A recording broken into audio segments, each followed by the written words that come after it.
And the board members here would be very interested in hearing more from the membership about what we should be doing. So the board members would walk around with these plastic things on them, so lobby them if you would. But mostly I want to say welcome. I'm Nick Miller, I'm the president of the chapter, and I'm going to turn it over to Bruce. Yeah. Okay, yeah, it's time for the raffle. All right. Okay, good evening, everybody. I'm Bruce Gondry, and I've gotten in charge of doing the raffle this year and getting speakers. So if anybody has any topics or speakers that they would like to see, please get a hold of me, and we will try to get them on the schedule. Okay, so we're going to do the raffle, and Alex has the tickets, and Eric is standing there. So why don't you reach in the bucket and grab a ticket, Eric? Okay, here's the winner. 14. Well, 014. I got that. Okay. All right. Come on over and pick up a raffle gift, and then we'll let him draw the next ticket.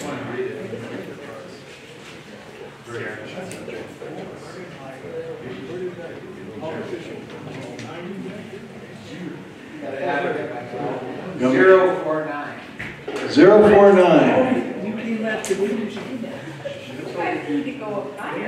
049. Anybody got 049? Maybe you, Alex. Good? Jerry got it. 605, 049? 049. Yeah, the last one is 049. That's you. All right. Jump on in. Before you grab your prize, grab the tickets and we can keep going. Yes, and you can read it.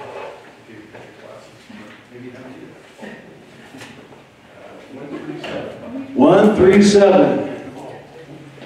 137. All right, Clark, let's go. All right. We're going to 3. Now I think we need to draw. I don't have my glasses. Yeah, so then we'll do the extra one there. Yep, we had it there. All right. Have Clark draw that.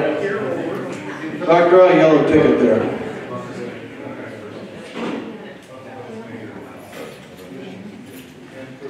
All right, what number we got for the bonus ticket? 115. 115. All right, there we go. Okay. So now we're back to Nick doing chapter happenings, if you'd like to. I want to take just a minute to say a special thank you to Sam Ernst, who is not here. Many of you know Sam from Silver Creek Outfitters, but Sam represented us, put on a terrific show for the middle school at Camp Rainbow Gold. That is an annual event we do with middle schoolers. And so that's one thing that's going on. Second thing, many of you were at the picnic that I think was really success at Silver Creek. And Jenny Kroll, who is not here, but really gets all the credit for that, and that's been terrific. And with that, I want to just generally say, we use a lot of volunteers. And so one of the things you will be getting from Amanda Bauman, where's Amanda? There. Amanda Bauman. Regular email notices about opportunities to help the river, help the environment, and help folks who are trying to learn the sport. And in that regard, Mark Milkovich, raise your hand, Mark. Mark is deeply involved with Higher Ground and with the veterans, with our coordination with the veterans when they come to the valley. And so like the end of October, we're going to have an event for 3 days where we're going to be putting like 15 volunteers together with fishermen. So if that's something of interest to you, either speak to Mark or to Amanda or to me afterwards, and we'll be sure to get you on the list. But there's a lot going on. There's going to be a lot more going on as the winter gets on, but enough for right now. Let me turn it back to back to Eric. Goes to Eric. Eric Everhart, who is our local. Eric is the only person in the river that's allowed to give names to fish that are over 22 inches. And he knows where every one of them is. Well, it's great. I hope everybody's been able to get out. I have just a few reports. And Ed's been down on Silver Creek Gas Turns. He had a great day down there. And I've been fishing below Kilpatrick. There's a little competition, but there's still fishing there. There's a bitch hatch out around noon or so. But I had to go through a turtle bug. And but it's pretty effective on the little larger fish down there.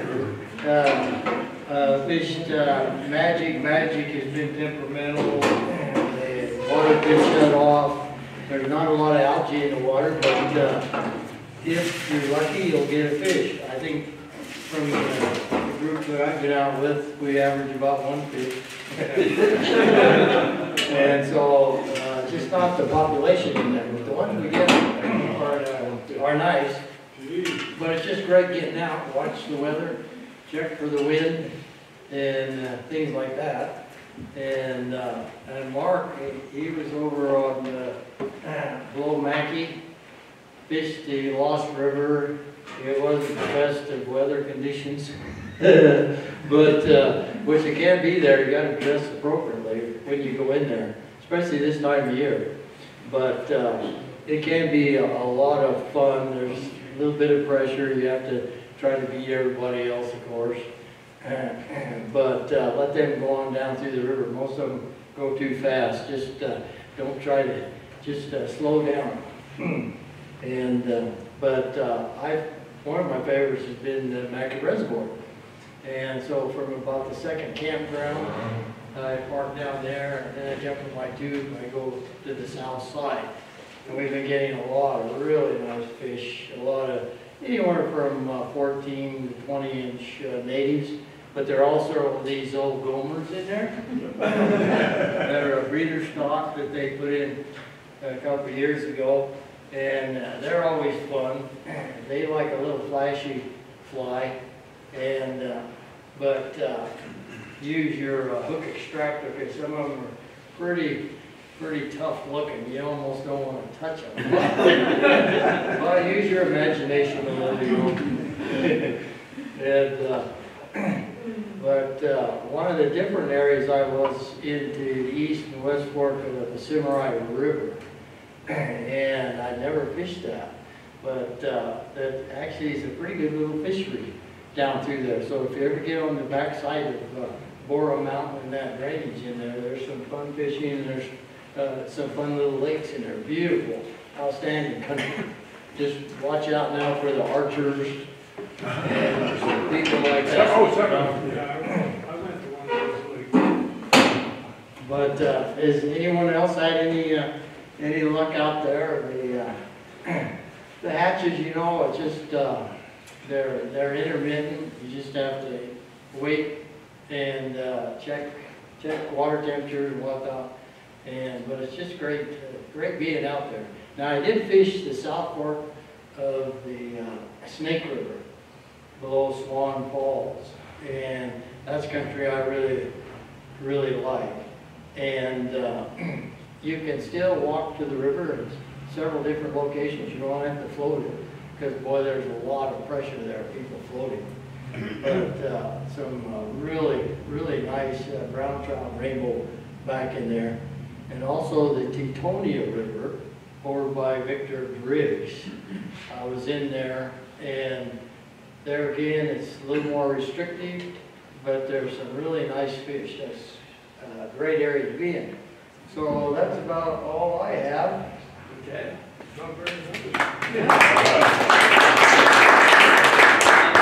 I want to turn the microphone over to Ed Northern. Ed's actually our representative, the state's representative to the National Leadership Council of TU, and they're coming to town. But before that, Ryan Santos, stick up your hand for a minute if you would.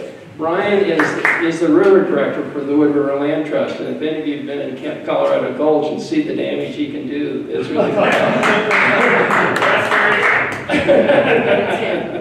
No, it's terrific. He's doing great work for all of us. Ed Northern. Well, thanks everybody for coming out and supporting the meeting and being engaged and involved. Conservation-wise, we just continue to do a lot of the things that we've been doing. They're sort of behind the scenes, year-round, and sort of part of conservation is also advocacy. And so some of the advocacy things that we're doing are continuing to be working with stream alteration permits and we haven't had a flood for 3 years because it's been a drought, but when the big water comes, the county gets flooded with stream alteration permits to try to either put in new riprap or repair old riprap. And Mark Levin and was just giving me the microphone. It's okay. Don't worry. Nick and others have been involved in that process, trying to get all of the all the cities to have the same regulations for the river, so that the city of Ketchum and the city of Sun Valley and the county areas aren't different requirements, but that it's all the same, and that it all is responsible restoration of the river banks.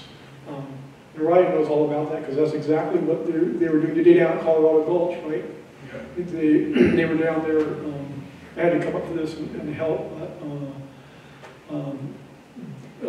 that was an opportunity just to volunteer, get out and go down and do some work at Colorado Gulch where they're doing restoration projects.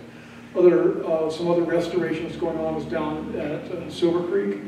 Last Saturday we had a work day down there. My friend here we were down putting in a bridge, right? Where are you? He was just here. We were putting in there he is, back there. We were putting in, there's a new bridge that's going to be going in there, replacing an old one, and we went in Monday and finished that up. Some other people were down planting willows. There's restoration going on Stalker Creek up there. How many of you know where Stalker Creek is? Okay. It's up at the headwaters of the Conservancy. So through generous contribution, they're starting restoration work up there, getting all the silt out of there, and that's something that our chaplain was engaged and involved in. John Fennell, who's here, John, he's been documenting it for the Nature Conservancy, but he was also with me, and Dick, you were with us, and Bruce, I think, when we went out and captured fish out of that creek and put them back into Silver Creek Reserve. And so there'll be more opportunities for that coming up. So watch your emails, because oftentimes attached to a meeting announcement, like it was this time, there will also be opportunities to help. And one last thing, I'll just give the fish rescue this year. We didn't have as many opportunities. The total for the year was about 3,200 fish, which is low. Normally it's around 10 to 12,000, but because of the drought, because of the die-off last year in those areas, and because of some water release issues, we weren't able to do that. But we have about 80 volunteers on that list, and a good number of the people. We have a whole team of people that are here. Bruce is on it, Dick is on it, Alex Clockey, and John Fennell and myself are sort of the board on that. And then almost everybody here probably has come out and participated in one of those rescues. So it's a lot of fun. It's a good time to engage. And so keep an eye out on the conservation. And then there's a lot of conservation going on a statewide level and different things. And we're having our state council meeting, which is all the Trout Unlimited chapters in Idaho. Our Hemingway chapter is hosting it not this weekend, but the following weekend. And so next month we'll have a report from that and some more of the highlights that are going on. And we'll give an update on some of like the mine issues and the dams and some of the other things after this meeting. So, thank you.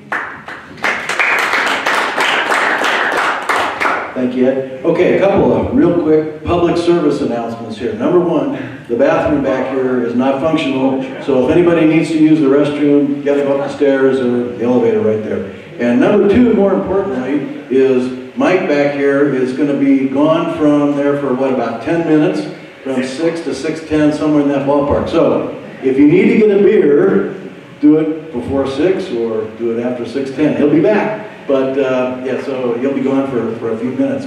All right, with that, it's my pleasure tonight, after a few email glitches with Amanda and I, we have Matt Campbell tonight, not Patrick, but Matt. Matt is a fisheries geneticist with the Idaho Department of Fish and Game, and he works with the Eagle Fish Lab, so he's going to talk a little bit, and I have to put my finger back on there to make this come back up again. There we go.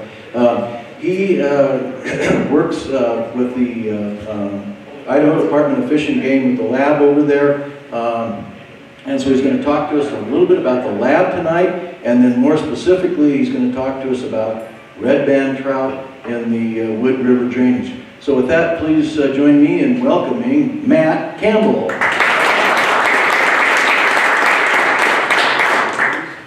Thank you, everybody. It's nice to be up here, beautiful fall day. So just to give a little background about myself, I grew up in Moscow, did my undergrad, a little closer.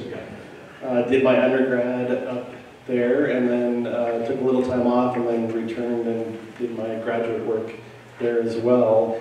My graduate work was studying hybridization between rainbow trout and cutthroat trout, and that's where I got my genetics training. So I worked in the lab, and when I got done with my graduate degree, I was hired by Idaho Fish and Game to start a genetics lab down in Eagle, Idaho. And this is our webpage here, and our lab is out at Eagle Island State Park. It's on the same campus as the Redfish Lake Sockeye salmon program, and so it's a real pretty little spot. Our lab itself is pretty small. We've built some new offices. I'm sitting in my office taking a photo out my window on this one, but I've been there again, for about 21 years. And if you type in Eagle Fish Genetics Lab, it'll bring up our lab, and you can go around and look at some of the different projects that we work on. Our big projects that we do are with steelhead and salmon, and so we have projects that are funded by the Bonneville Power Administration. And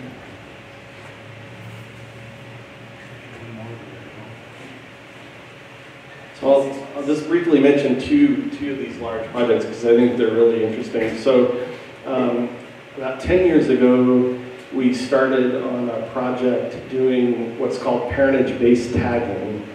So we started to take genetic samples from every salmon and steelhead that spawned in the Snake River Basin. And for steelhead, that's about 5,000 fish, and for Chinook salmon, that's about 10,000 fish. But if you take a fin clip and then you create a genetic profile off of all of those fish, then all of their offspring are genetically marked because you can use parentage, just like what is used with human parentage, to assign them back to their parents. And so we know their age and what hatchery they're from. And when we started that, it was a proof of concept study. People didn't really think that that might be possible. And what we've shown that is that it is possible. And so it's really helped us with both hatchery management, but then also getting accurate counts of wild returns. So there are still a lot of hatchery fish that get released without an ad clip.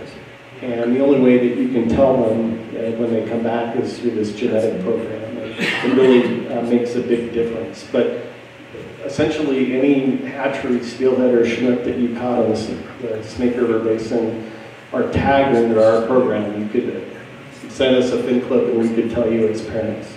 So pretty cool technology. The other one that I have on the screen here is genetic stock identification for wild fish. And so we can't get our hands on all of the parents for wild steelhead and Chinook salmon. But what we do is we've built these big genetic baselines. We've gone out, taken samples from all of the contributing populations, build a baseline, we group populations that are of genetic similarities, and then we can sample fish at lower granite dam as they're returning.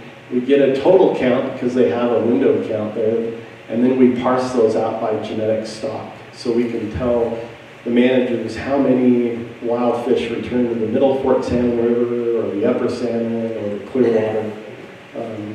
We also have a sex marker, and so we can break them into sex, and we take scale samples, and we know their age. And that's kind of what I've been really focused on over the last 10 years, is trying to develop those two technologies. But what am I talking about? Now you get to see my grandkids. Okay, did you get that? So today I'm going to be talking about resident fish, and I'm going to be talking about resident Omicus that are in the Wood River Basin here. And this is a project that we've been working on with a couple of our biologists. One of our geneticists, his name is Tom DeLomas, but then the biologists that you might be familiar with are Mike Peterson, who is a manager out of the Jerome office, and Kevin Meyer, who is a research biologist out of the Nampa research office. And today's talk is going to be somewhat of a cautionary tale about making assumptions. So I mentioned, the first assumption that I guess I need to have you make is that there are two major lineages of Omicus, Oncorhynchus micus, recognized in the Columbia River Basin.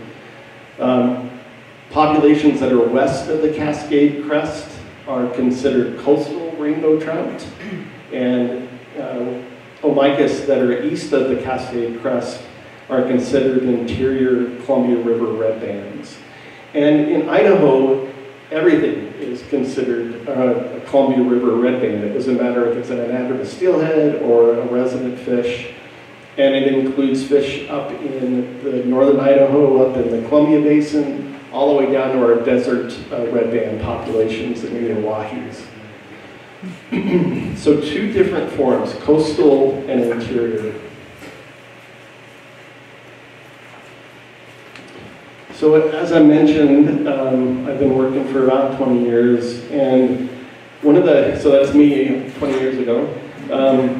One of the very first sort of large projects that we worked on was a project with Kevin Meyer looking at rainbow trout, red band trout populations that are in southwest part of the state. So these are populations that are upstream of the Hells Canyon complex, and it includes places like the Payette Drainage, the Oahes, the Boise River, Salmon Falls. It also included the Wood River area. And this was a large, complicated study. We did a lot of different things. We ran about 2,000 genetic samples from 8 different drainages, and we used a particular marker at the time that was very powerful to do that work. One of the things that we were really focused on was whether all of the stocking of hatchery rainbow trout, which are predominantly of coastal origin, whether they had led to admixture or introgression into these native populations. And so what we saw was we did see some levels of this introgression from these coastal hatchery fish throughout the area that we sampled, but most of the time it wasn't very high. And in a lot of places you'd go and sample a drainage, and some creeks would have some level of introgression, and other ones, they all look pure. So not overall evidence that there was a big major effect from the hatchery rainbow trout stocking. The drainage that came up as having a lot of coastal introgression was the Wood River Basin. And we had 2 primary lines of evidence for this. So you won't really be able to see this. This is a genetic tree, and the way to interpret it is if populations that are similar to one another are going to group together on this tree. And what we saw was that all of the populations that we examined in the Wood River, they clustered together with coastal hatchery rainbow trout populations. So that was really odd. They should cluster with native red band trout populations, and they didn't. The second one was we ran this particular type of genetic test in a software program called Structure.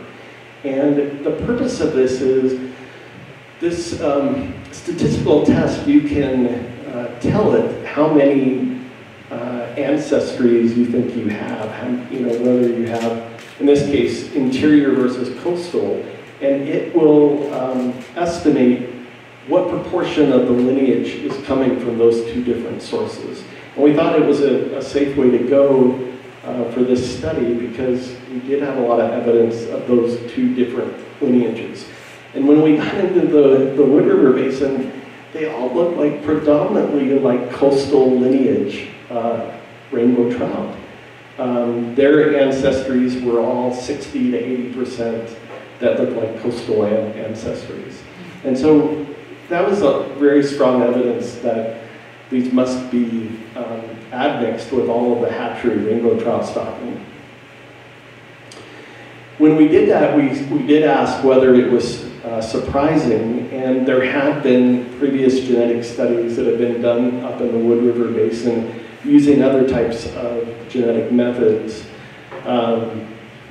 Many of you guys might know Rick Williams. He's owns a fly shop in Boise and has done a tremendous amount of work on studying trout and salmon. And he was one of the first ones that did work up here. But the past genetic work suggested also that they look like hatchery rainbow trout. And that genetic analysis that we did back here where we said, well, we think there's two lineages, that had been done in a lot of other studies. And so we felt like it was a justified way of examining the data set. Also, there's been lots of non-native stocking in the Wood River Basin. And you can go to Idaho Fish and Game's websites and pull this information up. But we found that between 1913 and 2000, before the department switched to AAA rainbow trout, that over 80 million non-native fish have been stocked in the basin. And if you look on there, there's all sorts of hatchery strains, and most of those are strains that originated out of California, and those are the coastal hatchery fish. So lots of stocking. There's also stocking of cutthroat trout, both Yellowstone and West Slope, and I'll talk about that in a minute. So, so I felt like we had a lot of evidence that, there had been either a lot of hatchery influence, or I started wondering maybe rainbow weren't native in the Wood River Basin. I thought, well, maybe because there's a barrier, maybe they didn't have rainbow trout, and all of the rainbow trout came in from just stocking from hatchery fish.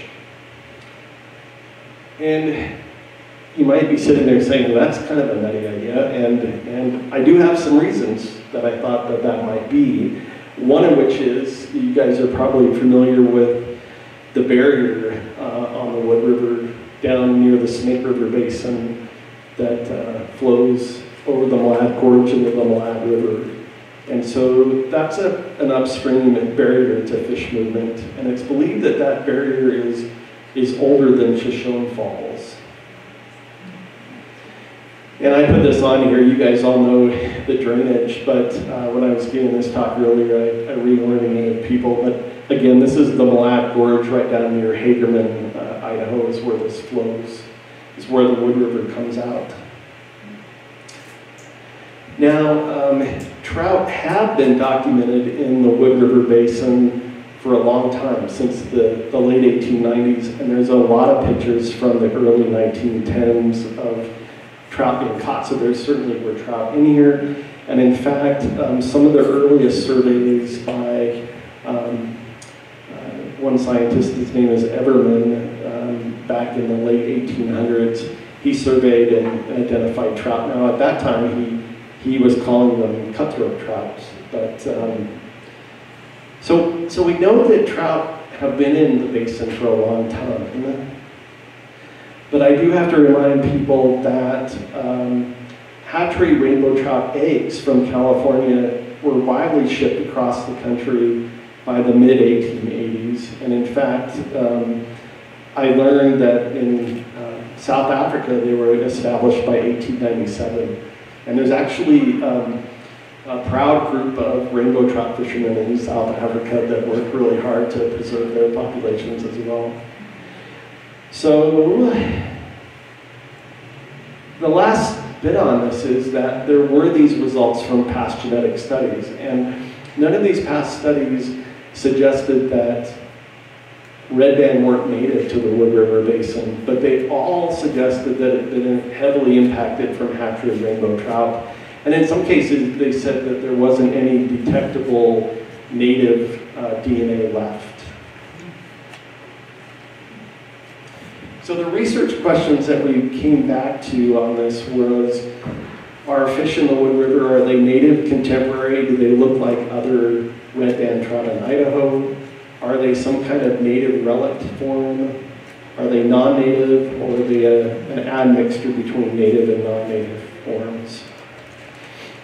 And we did have those samples that we had collected originally, so we reran those, but we also did some additional sampling in headwater areas, in areas above presumed natural barriers, and at least in some streams where we couldn't find any direct evidence of stocking in the database.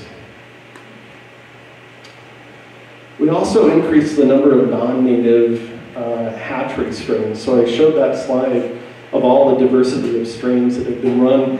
We didn't run that many in the first time, and so now we really went out and tried to get our hands on a lot of different strains that we didn't have before. We also included some known non-native rainbow trout, and so Shoshone Falls is a barrier to rainbow trout. They're not native above Shoshone Falls, down near Twin Falls. Everything above there was only cutthroat trout.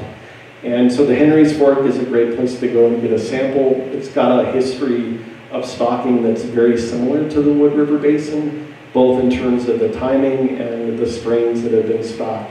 And we thought that would make a great reference group to look at.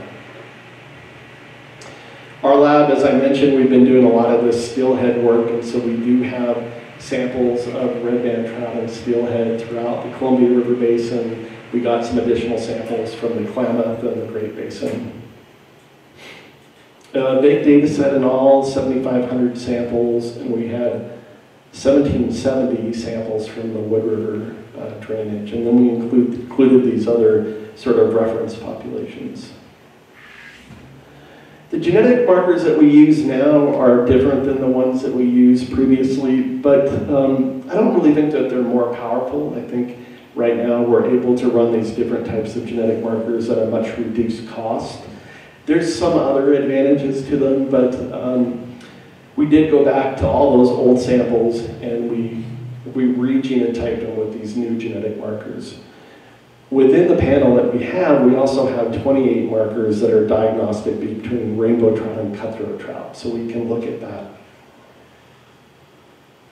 So I went back and I'm running these statistical tests, and there's two programs. There's this one called Structure, and there's one called DAPC, and they have very different sort of assumptions based on them.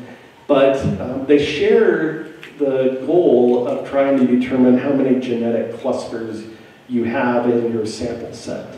And you can do this a variety of ways. You can tell this program how many different groups you think there are present. And just like we did before, we thought there's interior, there's coastals, and so you can tell it, I think that's what's there. You can also just have the program spit out what the most statistically likely number of genetic clusters are. So we ran it kind of both ways. So on to the results. So the very first thing I did, of course, was to go back and I reran it on this K of 2, running it cavings clusters. So I said, all right, if I have coastal and I have interior, what do these Wood River fish look like? And absolutely, they look like these hatchery coastal rainbow trout. So that teal color, that's where our hatchery coastal rainbow trout fall. And all of those Wood River populations look much more similar to that than any of our other Idaho red-banded trout. So I was like, wow, that's pretty interesting. But when you don't tell the program how many genetic clusters are, and instead you say, well, you know, how about 3 or how about 4? In this case, it gave me, the total number was up near about 20 is what it thought there was in terms of clustering. But the important thing is, as soon as you raise it above 2, this Wood River group comes blasting out as being different, and they're in that bright orange area there. So they're all different. Even when I run 20 of these genetic clusters, that group sort of remains separated. So I saw that, and I started sending my data around to some genetic friends, and I said, this is kind of odd, and they said, oh, you know what you're observing is cutthroat trout. Cutthroat trout, they've been stocked up in the headwaters. You're just seeing the effects of cutthroat trout. They're so different, that's what's making these look different. But I said, well, we've got the cutthroat trout markers. And on this slide, what we're looking at is we're looking at the proportion of hybrids between rainbow and cutthroat. And that proportion is colored in red. And we did detect some hybrids between rainbow trout and cutthroat trout. 10 out of the 49 sites, we identified some of those fish. And most of those were in the Little Wood River Basin. But the total number of hybrids out of the total was quite low, less than 5%. And most of these look like first-generation crosses. So a rainbow trout that's crossed with a cutthroat. We're not looking at something that occurred a long time ago. This is recent. And what we think is going on now is there had still been stocking of fertile cutthroat trout in some of the high mountain lakes. Some of them may have self-reproducing populations, I don't know. But I think they're just kind of leaking out occasionally out of the lakes, and they're spawning with rainbow trout, and we pick these up. But this isn't the reason why we're seeing these big genetic differences with the Wood River fish. So in this case, we're looking at this kind of the same color scheme, but here I'm denoting red as being coastal ancestry, of hatchery ancestry. And what we see is that the level of coastal ancestry is actually quite low, and that's found in red. And so it ranged from 0 to 27%, but the average across all the populations was less than 5%. And it definitely was kind of focused in certain areas. When we looked at our non-native fish from the Henry's Fork, well, they look just like coastal fish. They didn't look anything like this. So these look really different.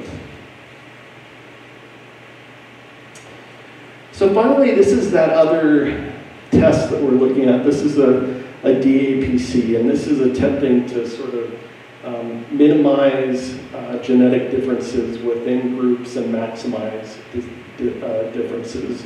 And what we see is the Wood River is down there in that left bottom quadrant, and they're very different from anything else. So all of our other Idaho red bands, the interior Columbia River red band, those are all in the right quadrant there in some different colors. And then we've got our California coastal hatchery strains in the upper left. So it looks like a new lineage of Omicus that we haven't observed before. The question to me was, is that really that surprising? Maybe not. There are other species that show similar patterns of isolation and divergence in the Wood River Basin. There are 2 endemic species only found here in the Wood River. There's a Wood River sculpin, which you guys have probably handled a bunch of. There's Wood River bridge-lip suckers, only found in the Wood River Basin. And then also Whitefish show exactly the same pattern. And so we've been doing some genetic studies on mountain whitefish. They're a whole nother story, and I'll have to come back and tell you about them. They're really, really interesting. But that arrow is pointing to whitefish that come out of the Big Wood River, and they look super different. Now, some of that difference is because their population size isn't huge, but it's also indication that they've been isolated here for a long time. So I think Olycus are native to the Wood River Basin. I've changed my mind on that. I think they've been isolated here for a long time, and when I say a long time, I think more in the ranges of a million years rather than, you know, hundreds of years or thousands of years. Despite extensive hatchery stocking throughout the basin, that influence from hatchery fish seems fairly limited. I would have expected more. And our department is really trying to focus on conserving this unique and important part of the diversity of the species that's within Idaho. So I ended this with being cautious about making those assumptions, and that's it. Tons of people worked on this project. We're still working on this project, so I would say that these results are still somewhat tentative. We'll be writing up a formal paper on this by the end of the year. I did present this over at the Wild Trout workshop where I had to write a small paper for that, and that'll be published soon, and you can take a look at it. But with that, I'll take questions.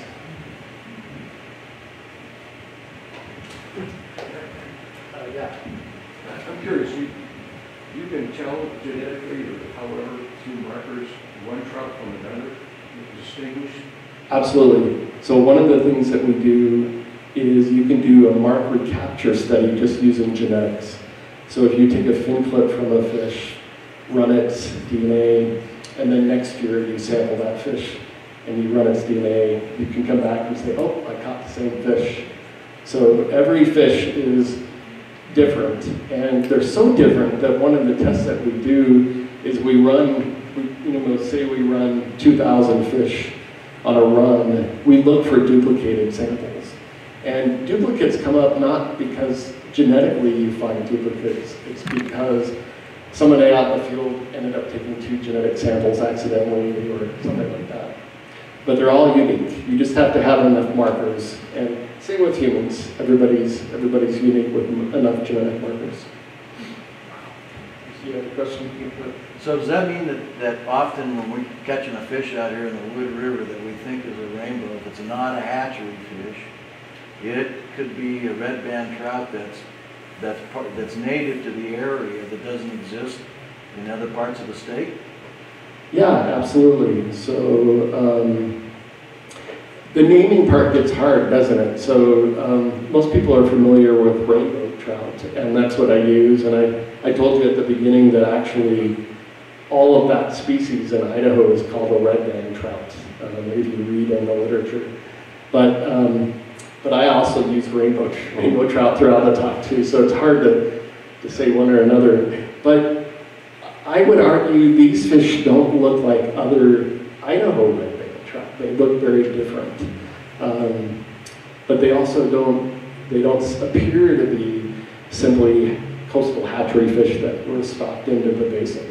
So I think they're native. I think there's still probably stocking of triploids as catchables in some areas of the Wood River. And those you may be able to tell that just by even looking at them. But we can tell genetically that they're coastal hatchery rainbow trout. Do you know if the red bands, do they spawn at a later time? I've heard that they possibly do that in the coastal trout. Then, which kind of trout? In the coastal rainbows. I don't know. And Because we do see these fish spawning pretty late. Caught 2 of them in Marchland this year. And they weren't spawning, they're in the bottom of a deep bucket, and they're praying to feed them.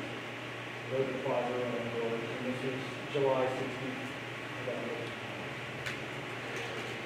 so that triploid process I was telling you about, the hatchery rainbow trout. So for females, that prevents them from developing eggs.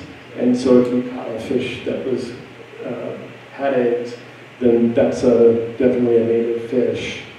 Males are a little bit different. They still can't produce viable offspring, triploid males, but they'll still go through some of the spawning behaviors and can actually still release milt occasionally. But Could that reduce the fertility of the population and compete with the large males? yeah, it's something that I think would be interesting to study. I'd have to check on this with the department. A lot of agencies have gone to all female triploid lines, and they've done that for a couple of reasons. One, they seem to grow faster and bigger, but yeah, that would also prevent, they wouldn't be going through any kind of spawning behavior.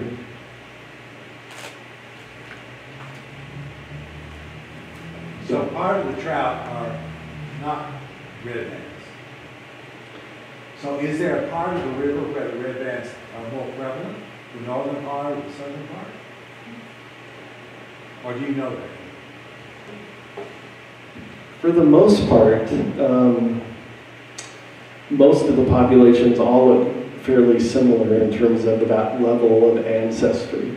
There are certain areas where we see 0 or close to 0, and there are definitely areas where we see more. So samples that are collected at the lower part of the drainage, we end up seeing more influence from coastal hatchery fish. But mainly they all sort of show this low level. Now, the thing that gets a little bit difficult about some of these genetic analyses are, it's hard to know exactly what we're seeing with that level, that really low level. Whether that's real, if that's real admixture from coastal hatchery fish, or if it's just some kind of statistical noise. And so that's one of the things that we're gonna be really focused on over the next 6 months in our analyses and trying to determine that. Yeah? One of TU's national priorities is restoring connectivity between feeder streams and main streams. And we've got a series of feeder streams on the wood that have barriers in it. Should we continue to pursue establishing connectivity, or do we need to protect these populations in a different way by keeping them isolated?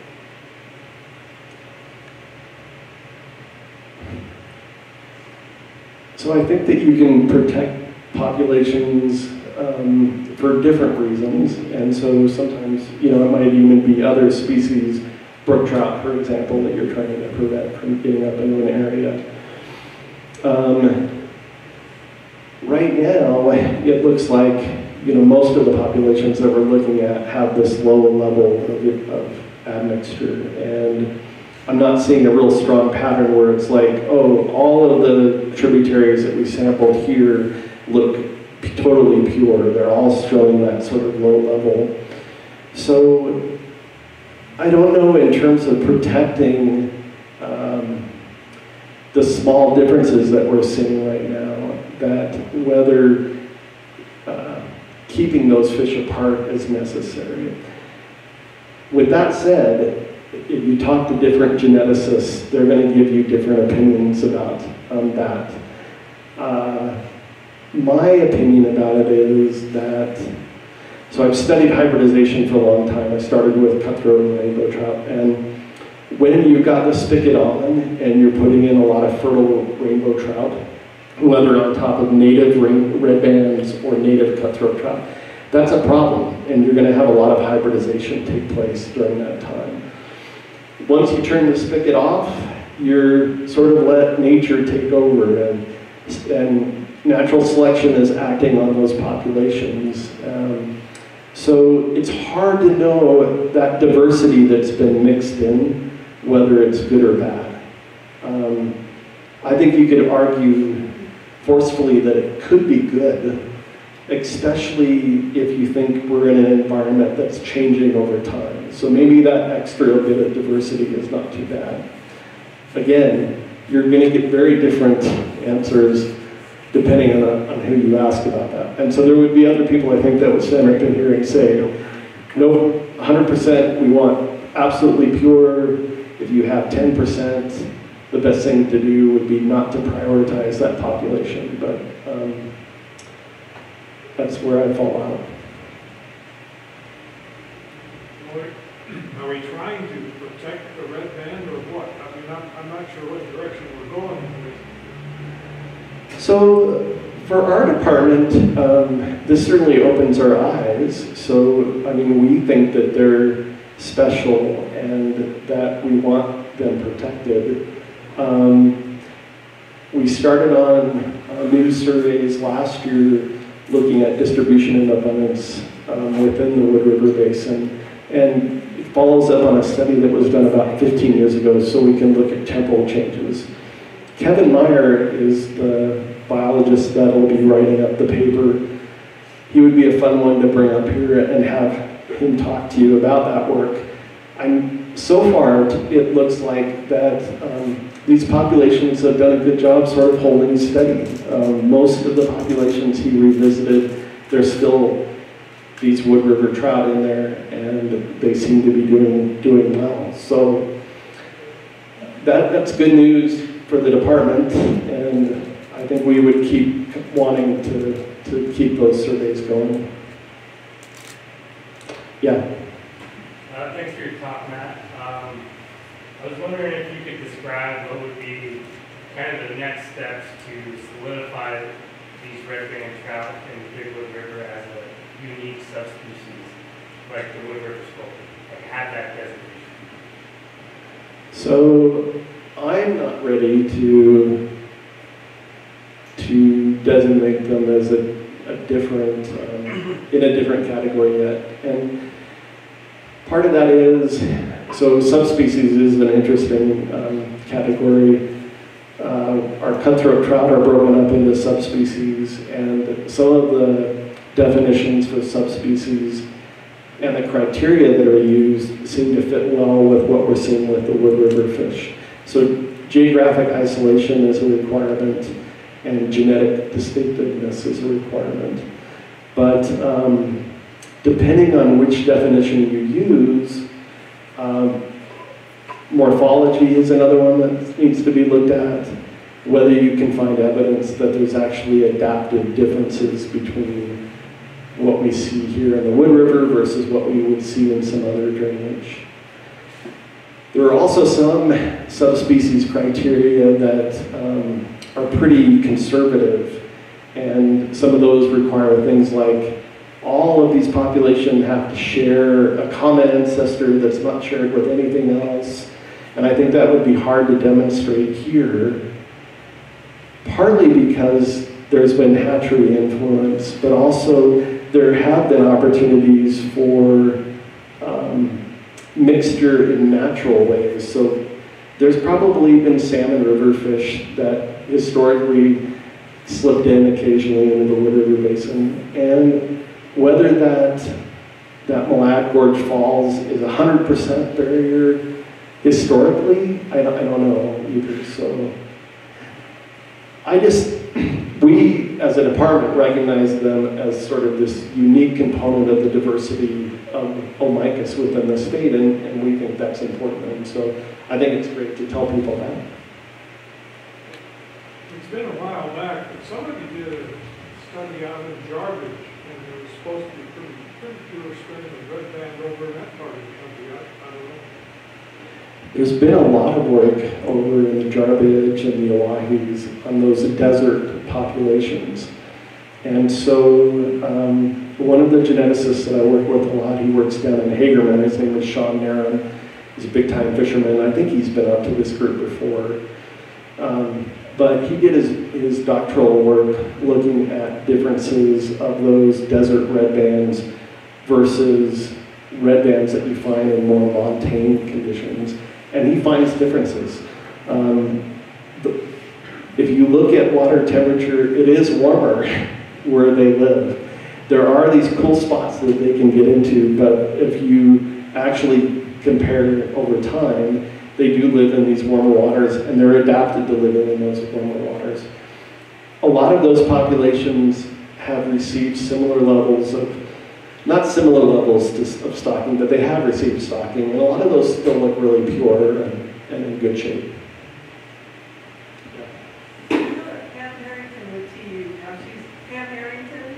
She had, I don't remember how many years ago, now she's in a different area, but I remember she was working in the Hawaii's, but with the ranchers and to improve habitat for the red bands. And she was talking about the red bands they had there. They're just trying to get a little more water and repair habitat and stuff. So, and then like Helen Neville's our geneticist. She's now our lead science lead. We probably communicate. Yeah, we worked with Helen before, and I think that desert work is super interesting. So one of the goals in a lot of geneticists is trying to find what are the actual genetic differences that allow fish to become adapted to different environments. And so that's kind of been the holy grail. And for a lot of time, people just thought that the fish that lived in the desert, they just had these really highly plastic sort of ability to adapt to warm water. So they're not genetically different, but if they're able to live there over a period of time, they can sort of can tolerate it. And what I think what Sean has definitively shown is there are some true genetic differences that have allowed them to adapt to that environment down there. I know Helen was working in the Jarbidge area, or near that area at one time. Yeah, Helen's done work all over. She's super awesome. The one thing that's kind of, so that's interesting on this work is, so she did a bunch of work in the Boise River Basin looking at red band trout. And she ran similar types of analyses and indicated that those look like, they do have a fair amount of coastal admixture. There's been a lot of stocking in there. Those fish, they look like mixtures between coastal hatchery fish and native red bands in the areas where they've stocked and you've had admixture. So they're also a nice comparison against the wood river fish. So that's what I thought we might be seeing in a lot of her data. I thought, oh, we'll see it over here as well. And it's kind of a different picture. The Boise River, well, we used to have steelhead in the Boise River, and so much more connected system for a long time.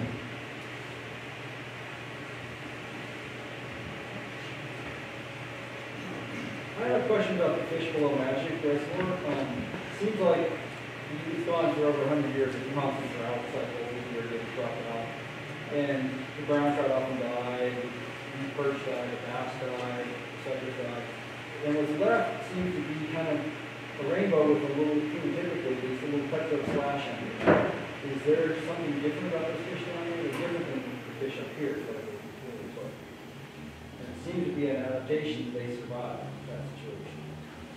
Yeah, I don't know. So the few samples that we've had below the reservoir looked more influenced from coastal hatchery rainbow trout. That's not some of the higher levels that I was showing on here. They have stocked the reservoir with steelhead at times and a lot of different sources. So I'm not sure exactly what that is. You do find some micus populations naturally that carry that cutthroat slash. So it's not unheard of. But yeah. What lifespan do you plan the department's just straight triploid cross? It seems like the last few years you'll get into a lot of 16, 18-inch fish, and you're kind of licking your chops. You know, they're blocked up, great shape. And you're kind of thinking, man, here we go to the next age class. And then it just seems like they're all gone again. It seems like since the department went to triploids, that happens a lot more than, you know, you don't want to be one of these people that, man, if you fished this back when, you remember how great this was. Do you expect their lifespan to get much over about 18 in decent feed? I'm not sure. Mike Peterson would be probably a good one to talk to about that. I don't have enough experience with it. Well.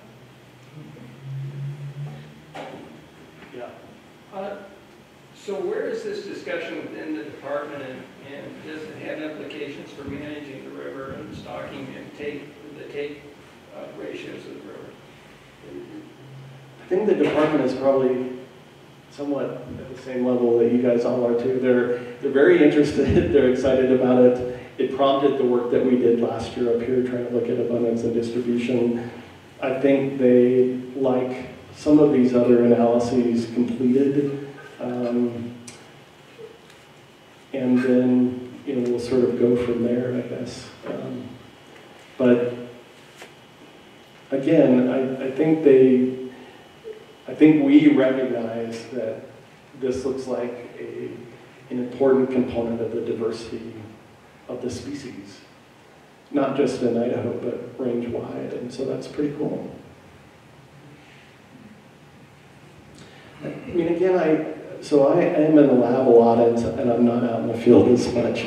I did come out in the field a little bit last year when they were doing those surveys, but certainly to me, you've got a picture that it looks like they're genetically, different, and that's really great.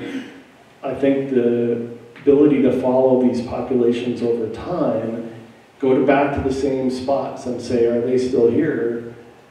What is their population size? Have they been replaced by brook trout? So forth. I think that's really crucial in sort of providing you information on what you need to do next. And if over a 15-year period of time, he comes back and says, these look stable, these populations look stable, then there's probably what you're doing is good and what's been done has been good, and I don't know whether you need to make dramatic changes in management. Well, just in reaction, I mean, we have all those old pictures from the early 1900s of let's assume they're the same trout that are this big, and you don't see those beauties in this river anymore.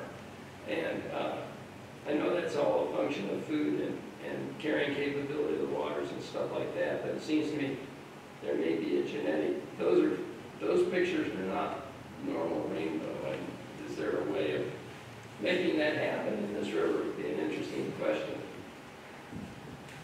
So you guys probably know Russ Thoreau. Does he know that name? I mean, Russ worked in here 40 years ago, probably.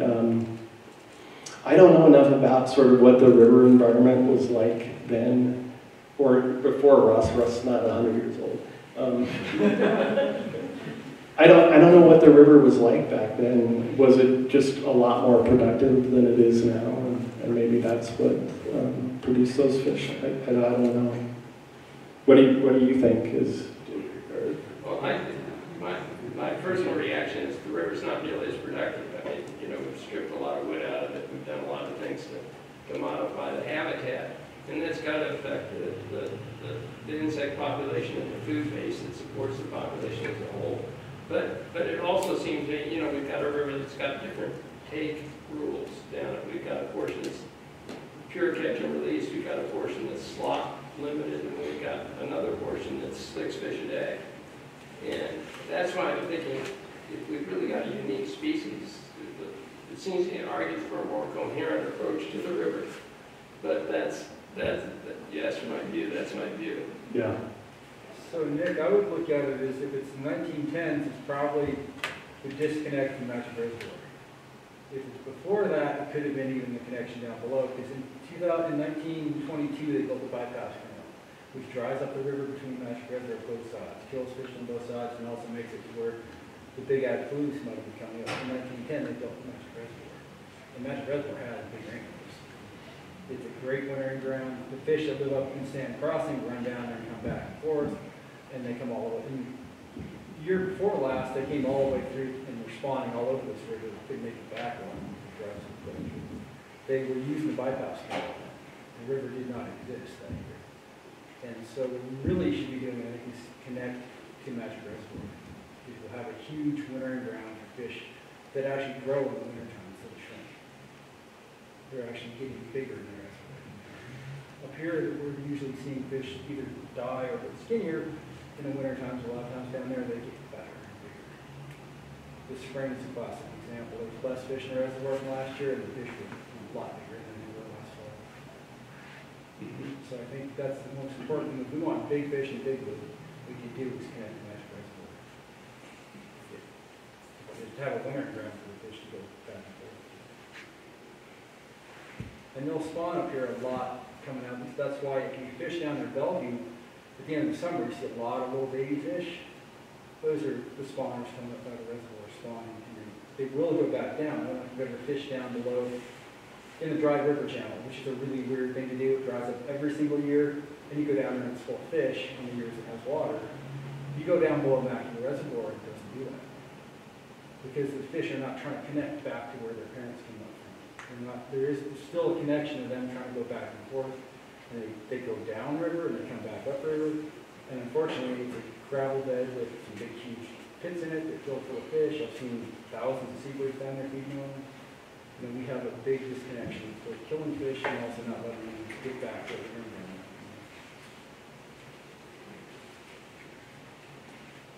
Hey, Carl, Yep.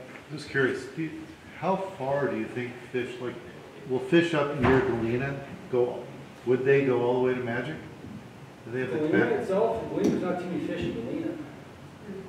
There's some birdies, but you're talking about above. Oh, well, above Prairie, like, I've fished a couple times up above Prairie Creek this year. Yeah, There's some fish in there. There's some fish in there, but I don't know about how many of those are resident fish. I mean, there's more fish when you get in the big wood when you're down like Fox Creek and down, partially because there's some springs. Yeah, I'm just curious how far up a fish might go from there all the way to Magic if it was connected. Well, they do come up from Magic Reservoir. They use a bypass canal or they'll use a river and they'll get stuck sometimes to your side. But they'll come through those, and fortunately, when they dried up the river last year in Bellevue, we didn't see any smallmouth bass coming through, which is good. We want some kind of barrier from the smallmouth that's in the reservoir. But we also want to make it to where those fish can use that. I mean, the number of large fish I saw spawning last year when it was really low in the big one was huge, way more than we have living in this river. And they were all the way up just around here catching. And there's fish I saw this year in Warren Springs that were, over 20 inches long spawning. And I don't see many fish like that that are rainbows in the river up here. So I'm assuming they probably do. And Warren Springs is a really nice spawning ground for them. There's a lot of young fish in there right now. I just kind of wish we didn't put hatchery fish in there and let the wild fish use that and protect them instead of letting the 6 fish in there and dumping hatchery fish at the people. Okay, well, thanks for everybody for coming out tonight. Let's give Matt a round of applause. One more quick thing is our next meeting is going to be on Wednesday, November 2nd. They are moving a little bit between Tuesdays and Wednesdays. We don't have a consistent, first Wednesday of the month kind of thing. So that has to do with scheduling and some of the availability down here. So please watch your emails. You will get emails. And we'll get those out to you as quickly as we can. And so anyway, we're up for Wednesday, November 2nd, and we're going to have Christine Hilt here, who will be talking on the Big Wood River Atlas. Okay, thanks for everyone for coming out tonight. Have a good evening.